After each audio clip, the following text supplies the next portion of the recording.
Ito na nga, Don Donna May, si Of Kyle course, Echari, Kyle si Echari. Nol. Oh. Kyle Echari, sinolo si Kai Montinola. Magkasamang bumiyahe sina Kyle Echari at Kai Montinola patungong Glasgow, Scotland para sa isang caravan. Maraming fans ang kinilig sa muling pagsasama ng dalawa at nagpaabot ng mensahe ng suporta bago ang kanilang biyahe. Nagkaroon din ng discussion online matapos questionin ng ilang fans kung bakit madalas na magkasama sina Kyle at Kai sa international events. Ipinaliwanag naman ng ibang supporters ng organizers ang pumipili ng mga artist at malaking dahilan kasikatan ng tambalan sa mga naturang event. Oo nga.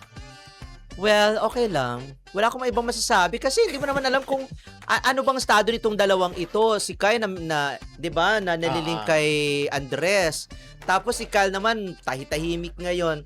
Hindi ko alam, At saka parang okay lang naman, Diyos ko. Oo. Hindi naman sila yung taling-tali sa mga love team. Eh. Hindi naman yan yung parang katulad, di ba, ng Kim Pao, pag pinartner mo yung isa sa dadali na mag-abroad, maraming magagalit. Ito naman, okay lang. ako nang hinayang ako kay Kyle, dapat sunod-sunod yung mga trabaho niya. Oo. Di ba? Ang galing na artista nitong batang to, Correct. ha? Dahil sa TV rin eh, Oo, meron siya. Pero sa lalo na- pelikula sana. No? Lalo na dun sa, ano yung serye nila ni Andrea, yung una. Oo. Pero kaya lang kasi like halimbawa si JK Labajo, di ba? Mm. Si Juan Carlos medyo naka-abante sa acting. Nakakabante eh. sa acting eh. Ano bang kulang dito kay Kai? Siguro yung push lang.